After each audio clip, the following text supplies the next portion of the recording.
EXP agent. He is in his rookie year of real estate. I'm going to have him share with you his story next and how he's doing in real estate. Asia, since it's a very small private group, we're all in the family. Share with Robbie why you got your real estate license, what you have been doing, and why you're about to quit. All right. So currently, right now, I do customer service at Stop and Shop. Not not the ideal job, but I've been there for a few years since high school. I decided not to go to college and to get my real estate license. Going into college, I went 2019, I graduated high school, and that's when, COVID kind of took over. And so I decided to take a different path and study, get my real estate license. I'm still currently at Stop and Shop doing customer service. Again, not the most ideal job. So I really want to start and do real estate eventually full time so I can quit and do this full time and just be successful with it. So how long have you been licensed and what have you been doing? I've been licensed since May of this year. Okay. So far I've just been doing all of the studying, the mentorship. I have the orientation meeting on the 28th, I believe. So I'll be going to that.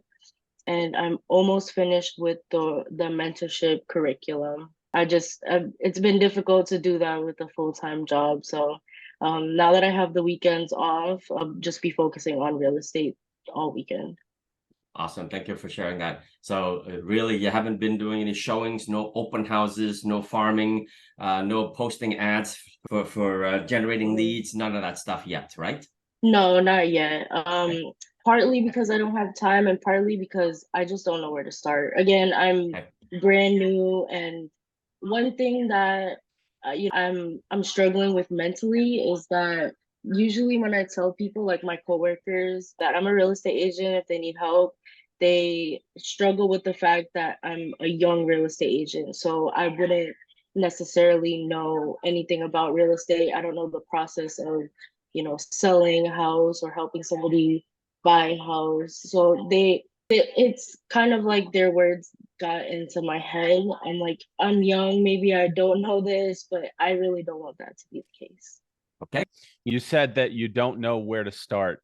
And for me, to be honest with you, that is one of the best parts about real estate is honestly, there is so many things you can do that it can become overwhelming, but you have to change your mindset and really understand that that's like a blessing, right? So even for me, like that was one of the biggest challenges I had to face because I'm super hard on myself, right? I've got to be doing a certain amount of things, and I also want personal time. But obviously, it's always going to be a struggle, right? When you're trying to do something and you have a mission and you have goals, you're always going to be very, hard on yourself when it comes to what to do.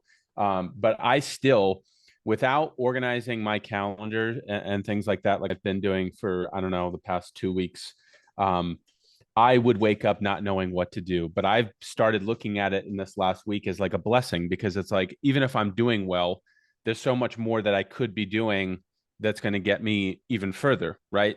So having that feeling like you don't know where to start, that's okay. Right. Because that's going to be a blessing eventually. Right. You just have to do something, make steps doing something, write something down that you want to, like write down steps that it's going to take you to get somewhere that you want to be and just be doing little bits of that. So just to give you a little bit of a backstory on me, I was licensed last August and I made, so right now, as of yesterday, I'm going to be completing my 20th sale within, I think, by October 5th, I'll have my 20th sale. So, and I don't say that just to be like, oh, look at all these sales. I just say that like, you know, I didn't know what I was doing either. Even through the classes, through doing everything, passing the tests and all that stuff, you never are going to know exactly. Like you're never going to know everything, right? Real estate is going to be an ever moving game. What I did to start is right off the bat, when you have deals going, you have to pay attention to your clients because a lot of this stuff is going to be social, right? So you have to pay attention to your clients, make sure you're in tune with what they want, you're in tune with how they're feeling, because that's going to get you, to the point where you're putting deals, offers in, getting deals. And then it comes down to following your inspectors around. Always manage to listen to everything that is going on around you, because there is professionals in every deal. There's multiple professionals from the attorney side, from the inspectors. There's so many things that you're going to be able to pick up on, including the other agent's side.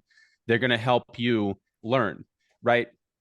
I'm probably as far from an expert as I possibly could be, but I convince other people through my own confidence and paying attention that I've been doing this for 10 years, right? But I've only been doing this for 1 year, and it's only because I'm paying attention and I'm taking in what people are saying, and then I'm putting my own twist on it, right? So, at the end of the day, that's what you have to do. Of course, we have to protect our clients, but you also have to make your clients comfortable enough with your experiences, to continue working with you. Yeah. So I've been doing this so I'm calling this my year.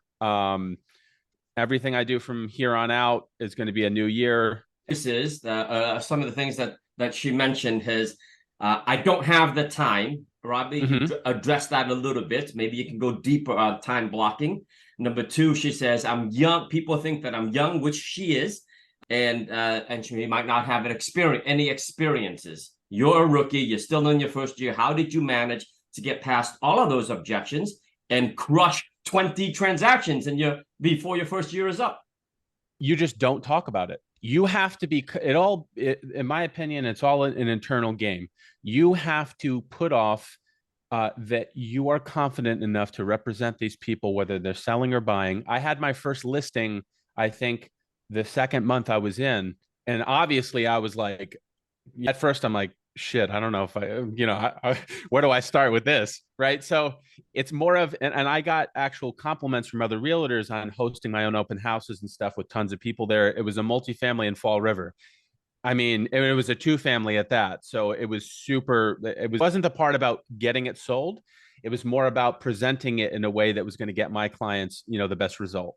So I think it's just about making sure that you're confident within yourself. And if people are negative, those aren't your clients anyway, right? So you don't, those people are just weeding themselves out right off the bat. Like, you don't want to work with people that don't have confidence in you, but you got to make sure that's not coming from what they're reading off of you, right? If you're not confident, time out, stop it. And when it comes down to time blocking, I came into this doing 1,000 different things, right? So I was a big entrepreneur. I actually used to work when I was younger. I first worked at Stop and Shop in the deli, and then I worked at Dave's. And by that time, I was probably around your age. I'm done working with other people, right? I was like, I got to work for me. So, and these things kind of right off the bat, you're like, okay, I love people, but not working with people. So, and I'm out of this. So I've done everything from e-commerce, but from e-commerce to esports, whatever it was. So when I came into this, I knew right away. My mom had mentioned this to me she had mentioned real estate probably about 4 other times, right? And by the third or the fourth time, I was like, okay, something clicked, and I heard it, and I was like, okay, let's do it, right? I got tired of the inconsistency of what I was doing, and I was like, maybe this is the time for something else. So I would say if you feel like you've got to make time, because if you want something to change and you want something to shift. When I made my journey into real estate, I risked a lot. I stopped doing everything. I had clients, e-commerce clients I had to be servicing. I dropped everything and I focused directly on this. So if I failed at this, I was screwed. I don't have an apartment. My car is gone. So there's a lot of things that you have to risk. But if you want to change, you've got to decide that. Yeah. Right. Because just to say I don't have time,